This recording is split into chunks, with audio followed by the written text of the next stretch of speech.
Today we're going to talk about decorating notebooks.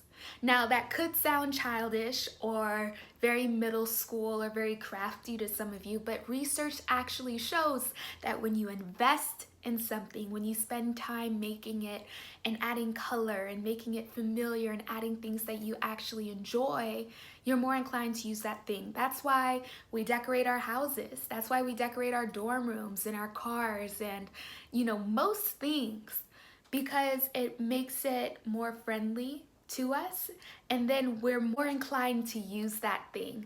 And that's what we want to get to the point to with our studies, especially for subjects that you may not be a fan of, like English or math or science. Doing this to a couple of your school notebooks, I promise, will cause you to be more invested in whatever goes into those notebooks.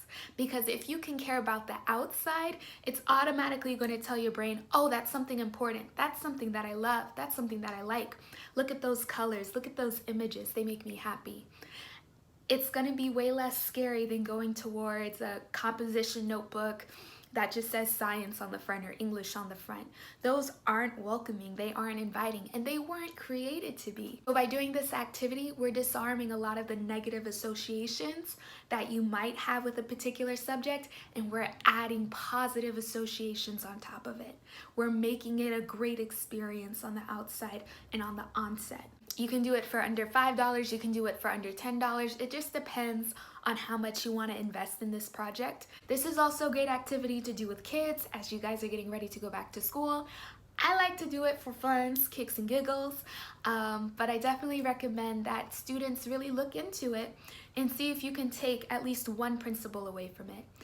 I'm probably gonna go all out and decorate this notebook to its fullest extent. Please don't feel like you have to do that. If you want to add a couple things, that's fine. If you simply want to laminate it, that's fine. But the idea is that you want to take ownership of your education, you want to feel invested in it, and you want to feel like it is relevant to you. So let's get started. You're only going to need 5 things. The first is a notebook. The next thing you're going to need are magazine clippings or stickers or just different things that you have that have a flat surface that you want to add to your notebook.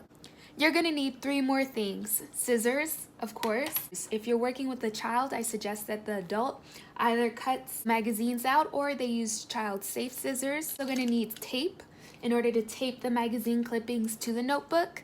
I prefer double-sided sticky tape just because you don't see the tape from the outside. And the last thing you're going to need is clear packing tape. This is what we're going to use to laminate the notebook.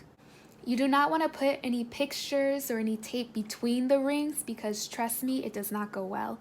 So what I'm going to do instead is I'm going to keep an imaginary line down the rings where I just don't do anything so that the pages are easy to turn.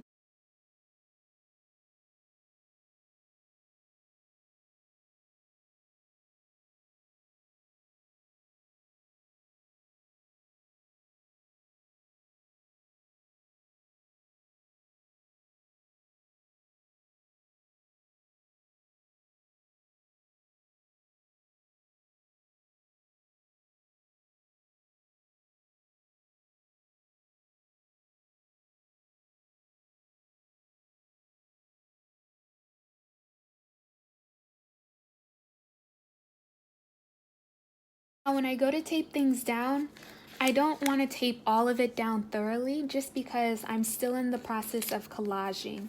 So if I want to scoot something under here or scoot something under there, I still want to have room to be able to do that.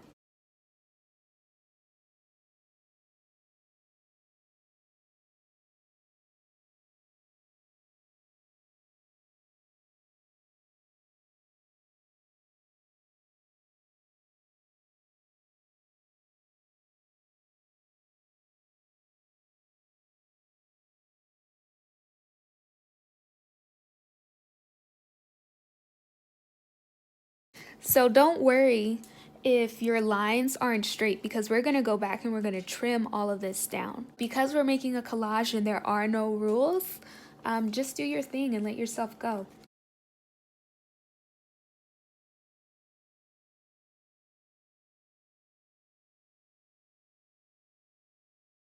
I don't want to change anything, so now I'm going to get into the lamination part. Now you're going to take your clear packing tape and starting again at the rings, which we're going to skip over by less than a centimeter, we're going to line up each strip of tape so that each side only has one sheet. I'm going to have tape dripping off of both ends that afterwards I'm going to go around and trim. Probably also going to want to make sure that you rip off the first sheet just so that the second sheet can be totally clean. You don't want any lint, any hair. It will be there forever.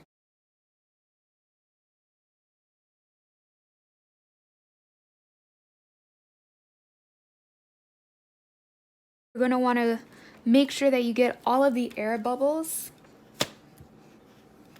out of the tape. Otherwise, again, it's going to be very hard to do so after all the sheets are laid down. And now when I do my next strip of tape, I'm going to match the edge to the one that I just did.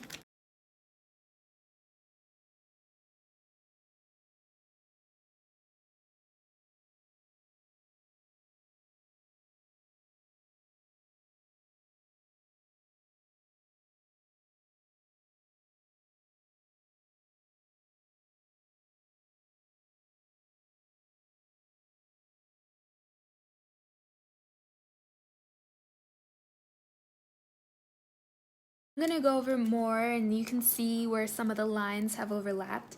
It's not going to be noticeable after a while, and especially if you work to remove the air from the tape. But I'm just going to go ahead and turn the notebook over, trim the edges so you can see the final result.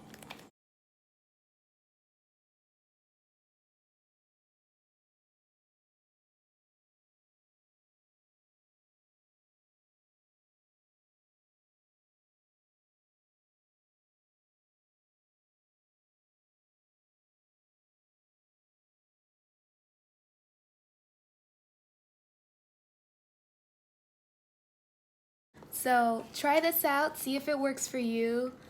You may want to do a practice one. Like I said, I've been doing this technique for a couple years, but it's definitely one of my favorites. I think it gives you a really unique, professional looking notebook that can actually feel like your own. Try it out and let me know what you think.